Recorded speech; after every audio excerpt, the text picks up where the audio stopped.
Saludamos a Antonio París, abogado, experto en Derecho Penal y también en Administrativo. Próximamente, reunión del Directorio Municipal Conservador. Antonio definirá si Jorge Bolívar puede seguir votando para aplicar ley de bancadas en el Consejo de Ibagué. Esta reunión tendrá lugar mañana por la tarde. ¿Qué nos puede explicar sobre el particular? Buenos días. Juan Pablo, muy buenos días para usted, para Jorge, para Carolina y a todos los que nos escuchan y ven a través de la plataforma de Ecos del Conveima. Un tema muy interesante. Quiero anticipar, para que no se me venga una andanada de ataques por parte de algunos miembros del Consejo de Ibagué, que este concepto que usted me ha pedido estudiar es netamente jurídico y de la objetividad. Es un tema que no es común lo que está pasando, es decir, si puede pertenecer a la bancada de cualquier partido, aquel que ha llegado a la corporación, llámese Consejo, Asamblea, Cámara o Senado, vía Estatuto de la Oposición. No es tan común por lo reciente que es de 2018 el Estatuto de la Oposición.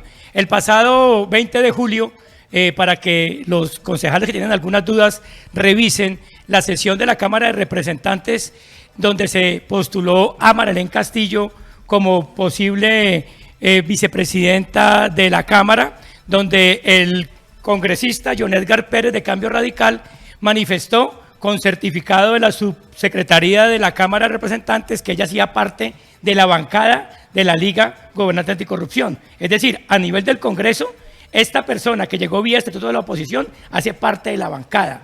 Entonces no podemos creer que el Congreso actúe ilegalmente o contrario a la ley.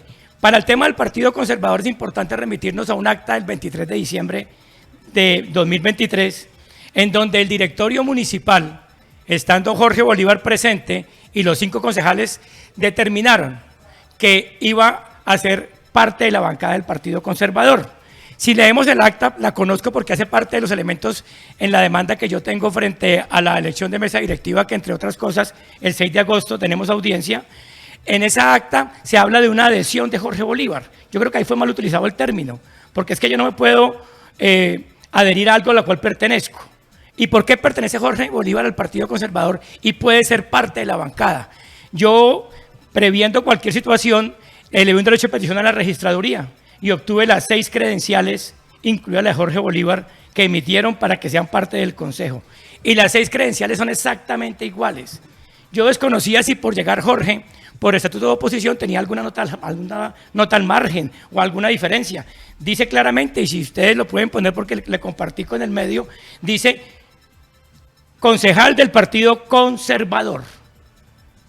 ¿Y por qué? Porque es que resulta, y no podemos olvidar, que Jorge se inscribió por un solo partido, no por ninguna coalición. Si hubiera sido una coalición de 3 o 4 partidos, entonces ¿a cuál podría adherir o ser parte de qué bancada si fue avalado por una coalición? Jorge fue avalado solamente por el Partido Conservador. Antonio, o sea que indistinto que Jorge pertenezca al Partido Conservador, indistinto que haya llegado por oposición, que es el estatuto que le rige y le permite la curul, sigue siendo conservador.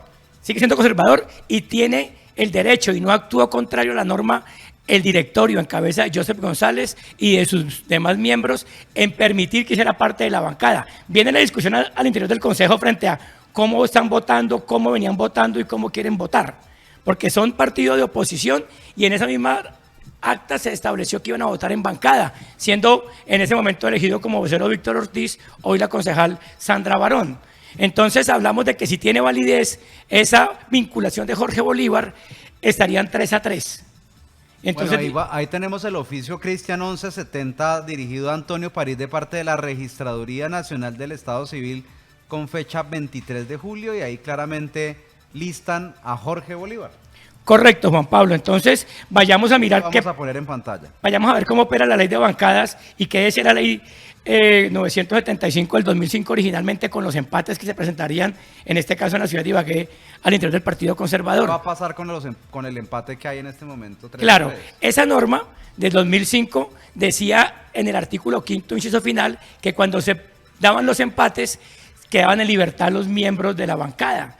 La Corte Constitucional, acertadamente en sentencia C036 del 2007, dice que es inexequible porque se perdería la esencia de la ley de bancadas, es decir, la disciplina de partido, y obliga a los partidos a reglamentar internamente en sus estatutos esa situación. Desafortunadamente, el Partido Conservador, revisado los estatutos minuciosamente no trae expresamente establecido qué pasa con los empates, como si, por ejemplo, el partido de la U. El partido de la U dice, si hay empate en una bancada en cualquiera de las corporaciones, el que dirime el empate es el secretario general del partido. Y se acaba la discusión. Aquí invitaría yo a todos los miembros de la bancada, y si mañana, como usted lo dice, hay reunión, a que revisen los artículos 29, 58 y 68 de los estatutos, que claramente podría tenerse en cuenta que si hay ese empate, lo dirimiría el directorio departamental